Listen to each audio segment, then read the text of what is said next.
Vamos falar sobre o sistema de grid do Ionic e como ele funciona. Você vai notar que é fácil, mas vai nos tomar um tempinho, até porque é um dos componentes mais complexos do Ionic. Já entra na parte de layout, que é algo novo que vamos ver, e tem muitas regras e variações. E sobre o sistema de grid, creio que qualquer pessoa que já trabalhou com desenvolvimento web, seja uma aplicação ou um site, conhece uma grid. Principalmente se já teve contato com Bootstrap. Se você não conhece, não tem problema. Uma grid, que dá para traduzir para grade, é um sistema de layout que é composto por três elementos: uma grid, uma linha e uma coluna. Por padrão, na maioria dos sistemas de layout, dividimos a tela em 12 colunas, onde podem posicionar elementos para terem o tamanho de um certo número de colunas e transformar o layout em responsivo, com tamanhos que variam de acordo com o tamanho do aparelho do usuário, de acordo com a tela do usuário. Essa é uma forma bem básica de definir uma grid, mas o desenvolvimento é mais fácil para pegar o conceito. Sendo assim, para essa página, o que quero é mostrar número de cards de acordo com o tamanho do aparelho. Se a pessoa está no celular, provavelmente eu quero um card por vez. Se está no desktop, no notebook, posso mostrar pelo menos uns 4 ou 5. Vou primeiro construir uma grid básica, só para mostrar como funciona, depois faremos uma grid utilizando as receitas. Então abaixo do nosso IonFab, pode pular aqui uma linha, isso na página de receitas, eu vou criar aqui uma tag de IonGrid, dessa forma. E o IonGrid funciona como um container para as linhas e colunas, e elas pegam a largura total, o widget total do elemento Py, ou seja, ele vai ter o widget do tamanho do nosso IonContent. Dentro vamos utilizar uma tag de IonRow. Esse IonRow é a nossa linha e serve para agrupar um número de colunas. No nosso caso, 12, que é o padrão. Se nossos itens passarem de 12 no total, ele joga os próximos para baixo, porém ele não cria um novo IonRow. Ele só meio que concatena e coloca para baixo do primeiro item, então ele cria essa outra linha imaginária para a gente, jogando esse item depois do número 12 para baixo. E por último nós temos nossa coluna, que no caso vai ser o IonCol. E cada coluna aqui, eu quero colocar pelo menos mais umas 3, vamos ter 4 colunas. Então cada coluna vai ter um número, e é na coluna que você deve colocar seu conteúdo. E apenas as colunas devem ser filhos imediatos de uma row, de uma linha. Se eu colocar qualquer outro elemento aqui abaixo dessa nossa IonRow, colocasse uma div, por exemplo, isso quebraria nosso elemento, não funcionaria da forma correta. Então dentro de uma IonRow, imediatamente eu só posso ter um IonCol. Vamos só salvar e dar uma olhada nessa nossa grid.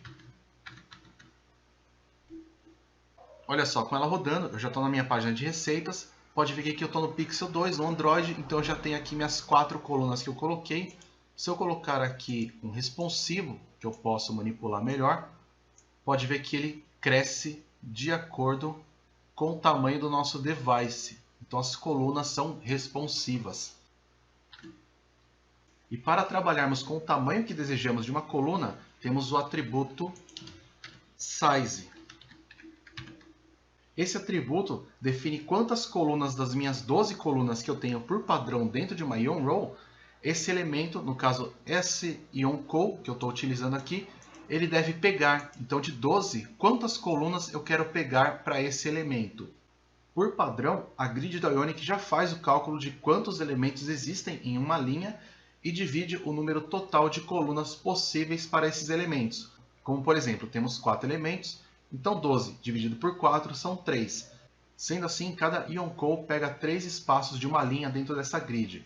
Se eu atribuir aqui na primeira coluna um size de 6, para ela pegar 6 espaços, um único elemento deve pegar metade da grid e os outros dividem o restante. Então salvando aqui, pode ver que ele deve ficar mais ou menos aqui no meio. E é isso mesmo, ó. Esse daqui ele pega 6 espaços de uma grid, então ele pega metade, basicamente metade da nossa tela. E aqui os outros dividem esses 6 entre eles, então cada um pega mais 2. E agora para termos colunas que pegam tamanhos diferentes de acordo com o device do usuário, precisamos entender o conceito de breakpoints, ou pontos de quebra, onde o tamanho da tela vai transitar entre um tamanho e outro, para que a grid mude de formato. Então eu vou dar uma passada rápida nos breaking points, pois é algo muito fácil de entender na prática. Então nós temos o breaking point de Eu vou até comentar aqui para ficar um pouco mais fácil. XS, que seria extra small ou extra pequeno, que vai modificar as colunas de 0 para frente. Isso até eu esbarrar no próximo breaking point que eu declarar. Se eu não declaro nenhum, ele vai assumir que para grid em qualquer tamanho do device, ele precisa ter essa nossa configuração aqui que nós colocarmos no XS. Depois nós temos o SM, ou seja, small, pequeno, que é a partir de 576 pixels até o próximo breaking point que você declarar, ou daí em diante, né? Depois nós temos o MD, que seria o medium, e que ele vale de 768 pixels em diante, ou até o próximo breaking point. Aí temos o LG, de large ou grande, que ele vale de 992 pixels em diante, ou até o próximo breaking point. E por último temos o XL, que seria o extra grande, que vale de 1200 em diante, e esse é o nosso último breaking point. Para demonstrar isso, apenas na primeira coluna, vamos colocar tamanhos diferentes de breaking points, e já vai ser o suficiente para você ver a diferença entre os tamanhos dos nossos devices. Então aqui na nossa primeira coluna, para termos tamanhos diferentes dependendo do breaking point, esse size pode se transformar aqui, utilizando um traço, um hífen, e passando o breaking point que eu quero. Então, por exemplo, XS, eu quero colocar que a partir de 0, eu quero que essa primeira coluna pegue 12, aqui size SM, eu quero que pegue 8, size MD, eu quero que pegue 6, size LG, eu quero que pegue 4, e size XL, eu quero que pegue 2. Então eu tenho diferentes tamanhos para essa coluna em diferentes breaking points, posso salvar e testar. E aqui eu estou basicamente no meu large. Se eu descer tudo aqui, olha só, a partir de 0, pode ver que ele pega 12, ele pega o total, até eu bater em 576, que seria o meu SM. Então aqui ele ainda está pegando 12, um espaço de 12 inteiro para ele, e ele joga o próximo elemento para baixo, como você pode ver. Então, como ele pegou a totalidade aqui, os próximos elementos vão para baixo. E isso se repete diversas vezes, dependendo do número de colunas que eu tenho, dependendo do número de itens que eu tenho aqui dentro da minha grid. Bateu em 576, pode ver que agora ele já desceu para 8, que seria no meu tamanho do SM. Se eu continuar agora até o MD, pronto, agora ele já está com 6. Se eu continuar mais um pouco, agora ele está com 4. E aqui vamos ver se eu consigo colocar o XL, porque aqui é meio pequeno. E o XL, que seria 1200. Pronto, ele desceu mais ainda. Você pode ver a transição que ele faz entre um tamanho e outro. E sobre o que eu falei, de ele estar batendo outro breaking point, deu para ver muito bem.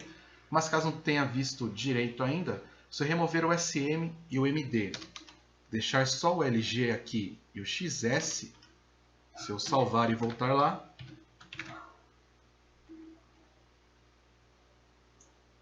pode ver que ele vai sumir aqui o tamanho do XS até eu bater em 900 e alguma coisinha, 992, e aí ele transita para o próximo. Então, batendo no próximo breaking point, ele assume o próximo breaking point como padrão de layout.